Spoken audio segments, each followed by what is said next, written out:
Olha, se você tem ações do Banco do Brasil ou pensa em comprar ações do Banco do Brasil, tem 5 coisas que você precisa saber sobre elas para que você tome as melhores decisões possíveis com o seu dinheiro e tenha mais clareza para terminar esse momento de comprar, de vender, de manter essas ações. E nesse vídeo eu vou te revelar quais são essas 5 coisas. Se isso te interessa, deixa o dedo no like. Presta atenção nesse vídeo até o final, porque o 5 ponto aqui ele acaba sendo mais importante. E sem mais delongas, vamos lá para o primeiro ponto, que é sobre a política de dividendos blindada. Como assim, Ramiro? Quero começar aqui falando um pouco de dividendos, porque eu sei que as ações do Banco do Brasil atraem muito um perfil de investidor que já está vivendo de renda, que já está lá com foco em dividendo, que não está necessariamente com foco em crescimento patrimonial. Essa ação atrai muito um cara que está pelo dividendo. Quando a gente fala em dividendo, o ponto é que não basta você pegar, olhar o dividend yield atual e pronto. Ou seja, não basta você vir aqui no Investidor 10 da vida, olhar o dividend yield de Banco do Brasil e pensar, beleza, vou receber 12% ao ano, é isso? Não, tá? Não é necessariamente isso. Inclusive, tem muito investidor que comete erro procurando dividendos altos sem ter um critério muito claro. E aí o cara vai lá, entra em ranking de maiores dividend yields e acaba comprando um monte de ação. Ele não sabe de quais empresas são e não sabe por que tá com esses yields tão elevados. Aqui vai um rápido spoiler: yield passado não é garantia de yield futuro. Agora, o que isso tem a ver com o Banco do Brasil? No caso de Banco do Brasil, o que a gente tem recentemente? Tá? A gente tem um lucro líquido que ele cresceu até 2023, mas que caiu em 2024 e nos últimos 12 meses.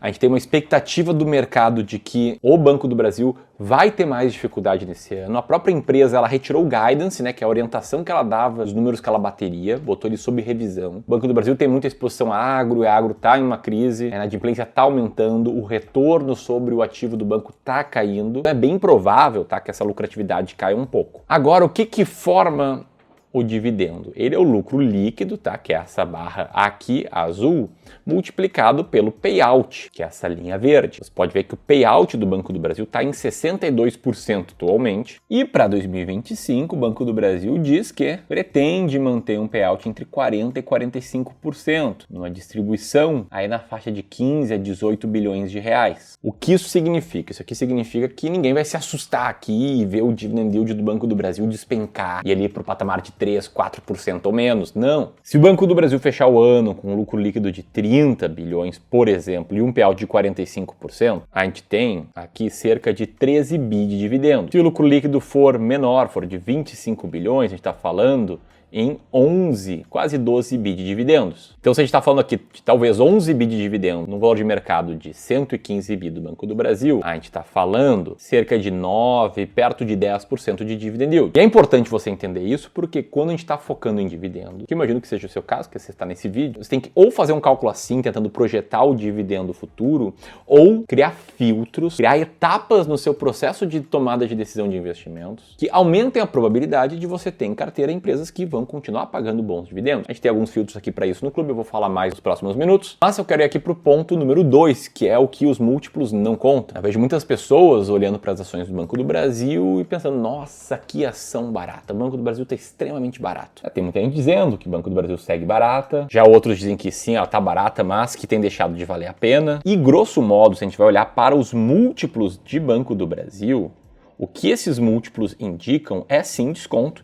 5,28 de preço para o lucro, 0,63 de PVPA, um próprio dividend yield maior é um sinal de desconto. Mas tem um negócio que nem todo mundo explica direito, que é que quando você vê uma ação barata, você provavelmente está vendo uma empresa em crise, uma empresa em que o mercado está precificando um futuro pior, um futuro mais desafiador.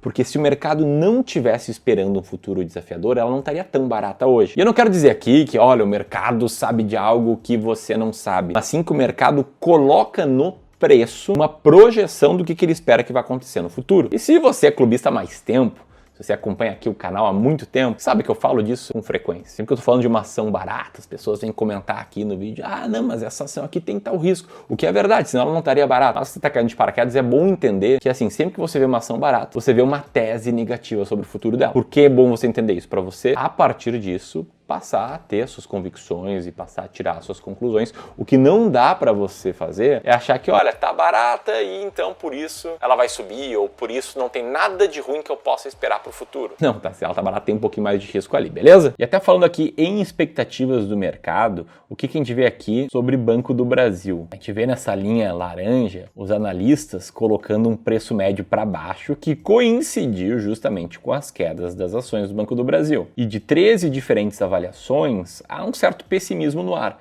Um cara está dizendo para vender, 9 para manter e 3 para comprar. E por que eu estou falando que é pessimismo? Porque na média os analistas sell-side, que são as pessoas que fazem relatórios de análise, eles são mais otimistas. É raro de ver um sell-side dizer venda. A maioria fica meio que em cima do muro, quando as coisas não vão bem. E outra coisa interessante que tu pode ver é que conforme a ação vai subindo, o preço médio ele é esticado para cima.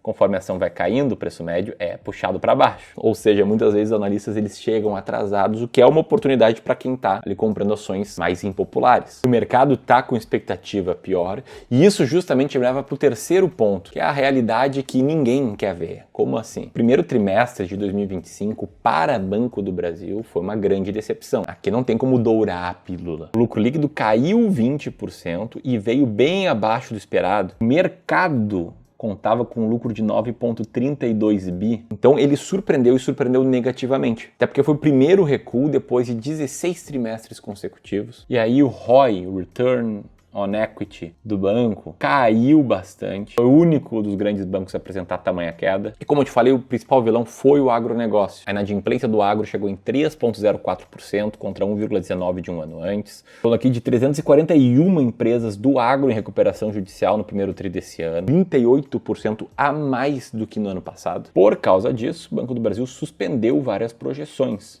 incluindo margem financeira, custo de crédito e lucro líquido ajustado. E aí depois isso aconteceu, rolou esse fenômeno que eu te mostrei, né? Os preços-alvos sendo puxados para baixo. A XP rebaixou as ações do Banco do Brasil de compra para neutro. O Goldman Sachs manteve ali a recomendação neutra, mas baixou o preço médio esperado de R$ 29,00 para R$ 25,00. O BTG rebaixou suas ações. E o que todo mundo espera para a próxima divulgação de resultados do segundo TRI de 2025 é algo ruim. As estimativas foram todas revisadas para baixo. E todo mundo fala que vai ser mais um trimestre desafiador, com a qualidade do crédito se deteriorando e com um lucro menor. E por que eu trago esse ponto, tá? Porque se tem alguém falando que tá tudo bem, tá tudo ótimo, o fato é que essa pessoa tá, vamos dizer assim, otimista em excesso. Tem problema real por trás disso e é nesses momentos que o investidor é testado. Nesses momentos que a gente percebe a diferença entre investir e especular. E muitos pensam, né? Poxa, mas se os resultados vão ser tão ruins, por que alguém continuaria investindo em Banco do Brasil? Eu vou te trazer a resposta aqui. Mas antes, um alerta, tá? Independentemente da minha resposta ou da sua resposta, se na sua estratégia vale a pena ter Banco do Brasil, o que você não pode fazer é tratar o seu patrimônio como um montante de fichas no jogo de pôquer e sair dando all-in ou apostando parte relevante dele. E olha que eu curto pra caramba jogar pôquer, mas são coisas bem diferentes, tá, em vez de jogar pôquer. E eu não tô falando isso da boca pra fora, tá? Tem investidor que chega no clube com mais de 50% da carteira em Banco do Brasil. A gente pegou uma carteira assim esses tempos e tem gente que, infelizmente, às vezes não entende o risco que tá correndo. A gente acaba batendo com carteiras assim, um serviço gratuito que a gente tem, que é uma análise de carteira, que a gente faz basicamente para mostrar para quem tá tendo sua carteira analisada que o nosso trabalho é de qualidade, como se fosse uma versão freemium do nosso serviço, e que é o final dessa análise, depois a gente montar um plano de investimentos para essa pessoa, ela pode nos contratar para a gente implementar esse plano. Mas falta que volta e meia chega alguém concentradíssimo em Banco do Brasil. E alguns não querem nos ouvir, infelizmente. E aí ficam lá com milhões concentrados numa única ação, correndo um risco danado com seu patrimônio. Que por mais que Banco do Brasil passe na sua estratégia, ou até mesmo na nossa estratégia aqui com foco em dividendos, uma coisa essencial na gestão patrimonial é o controle de risco. Enfim, é importante ter esse alerta sempre que eu falo de Banco do Brasil. E já aproveitando, caso você já tenha mais de 250 mil investidos, a gente está com algumas vagas abertas para essa semana para sessões gratuitas de consultoria de investimentos. Muito simples, basta você mandar Banco do Brasil no nosso WhatsApp, cujo link vai estar aqui na descrição. Um link que você vai clicar e vai abrir uma conversa no WhatsApp conosco. Aí só aperta enviar, que a nossa equipe vai entrar em contato contigo e agendar uma análise da sua situação financeira sem compromisso. E o quarto ponto é onde está o X da questão. É onde está a diferença entre preço e valor. E a história do Banco do Brasil, eu estou te mostrando aqui, é uma história ruim. O mercado precifica um segundo trimestre muito ruim, o primeiro já foi horrível. Só que a beleza do mercado financeiro é essa diferença entre preço e valor. E aí, opinião minha, a beleza de uma boa estratégia de investimentos é que ela te mostra exatamente o que está possivelmente com um preço inferior ao seu valor, de acordo com aquilo que você procura. E aqui, na nossa estratégia, com foco em dividendos, para quem procura uma carteira de dividendos, Banco do Brasil está na segunda colocação do nosso ranking. E isso aqui não é uma questão de teimosia, isso aqui é uma questão de ter uma metodologia clara para você chegar num universo de ações para, de forma diversificada, você investir. E essa nossa análise, ela não olha para um trimestre, ela olha para ciclos. Grosso modo, essa aqui é a nossa estratégia que explora o fator dividendos. Como assim? Isso aqui é uma forma de buscar as empresas com maior probabilidade de pagar bons proventos, olhando para uma série de indicadores, analisando o payout da empresa, evitando empresas que estão pagando dividendos extraordinários, analisando o lucro crescente por ação, para aumentar a probabilidade de a gente estar tendo ali empresas com uma distribuição possivelmente mais sustentável de dividendos. A gente olha também para os dividendos por ação, pela estabilidade deles, dá uma filtrada também para retirar aquelas ações mais arriscadas, aquelas ações mais voláteis. A gente olha ainda para outros indicadores, que eu não vou ficar lendo aqui, mas o grande ponto que você tem que entender é que há um processo passo a passo e totalmente matemático, em que a gente faz filtros por liquidez, depois a gente faz filtros para tirar empresas que deram prejuízo, empresas com lucratividade mais volátil e com menor probabilidade de seguir pagando bons dividendos, para depois ordenar essas empresas por dividend yield médio ponderado e selecionar os ativos mais bem ranqueados numa ponderação equal weight, ou seja, com o mesmo peso em cada um, mantendo essas ações em carteira por 12 meses, que é o período de rebalanceamento dessa estratégia. Por que eu estou te mostrando tudo isso? Porque ao investir assim, a gente tira os viéses comportamentais, aquela tendência que a gente tem de projetar o futuro distante, e isso aumenta o resultado. Os resultados da máquina de dividendos são bem superiores ao do IDIV, sem contar que assim você investe com muito mais clareza, e o ponto é que hoje o Banco do Brasil está na segunda posição desse ranking de 10 ações boas pagadoras de dividendos. Agora, e os riscos? Bom, esse é o nosso quinto ponto, mas o que você acabou de ver aqui foi uma explicação de uma estratégia sistematizada, e é sobre isso que eu vou falar agora, no dia 31, quinta-feira já, numa live com muito conteúdo para te mostrar como acelerar a sua jornada rumo ao primeiro milhão ao investir com estratégias sistematizadas e passo a passo. Isso aqui vai acontecer no dia 31 de julho, às 19 horas, e vai ser exclusiva para quem tiver registrado. Você pode se registrar apertando aqui no segundo link na descrição ou apertando nesse link aqui para ter acesso à estratégia completa de gestão de portfólio que a gente usa aqui no Clube do Valor, beleza? Agora, voltando para Banco do Brasil e os riscos que você precisa conhecer, esse aqui é o nosso quinto ponto, que é sobre você ter uma gestão inteligente de risco. Já falei um pouco sobre isso, mas o fato é que não adianta você ter a melhor estratégia do mundo, o melhor processo do mundo, se ignorar a gestão de risco. Em outras palavras, Banco do Brasil pode continuar despencando. Existe essa possibilidade. Por quê? Vamos botar alguns riscos na mesa. O primeiro é dividendos menores. A XP está falando em payout de 36%, diferente dos 40% aos 45% que eu mostrei no início desse vídeo. E fala de um payout de longo prazo em 35%. Menor payout, menor dividendo. Ainda mais se o menor payout for em cima de uma base de lucros menor. Segundo ponto, o agro continua instável, todo mundo sabe,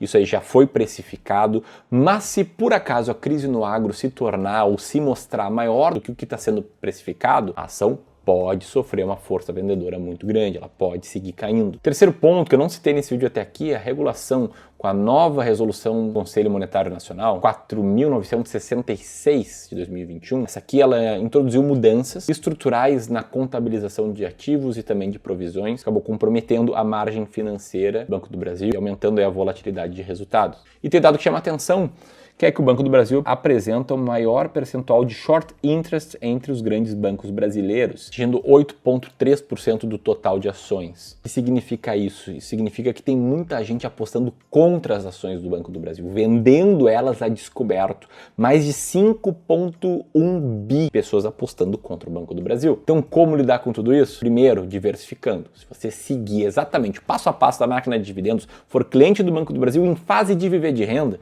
que é geralmente quem segue essa estratégia, o Banco do Brasil vai ser 10% da tua carteira de ações, que vai ser talvez uns 20, 30% da sua carteira total. Segundo, tendo horizonte de longo prazo, se você precisar de dinheiro nos próximos meses ou nos próximos 1, 2, 3 anos, você não deveria ter Banco do Brasil, não deveria ter nenhuma ação. Terceiro, alocação de ativos. Vou falar mais sobre isso e muito sobre isso na quinta-feira, mas isso é sobre ter justamente outras classes de ativos para você estar mais protegido e dormir mais tranquilo. E fazendo tudo isso, você vai estar muito mais preparado, beleza? Se você já passou ali dos 250, 500 mil, primeiro, 10º milhão acumulado, aperta no primeiro link e vamos conversar. Se você está aí num plano para bater seu primeiro milhão, aperta aqui e participa da live de quinta-feira, que eu vou deixar outros vídeos bem complementares a esse. Era isso, um grande abraço e até mais.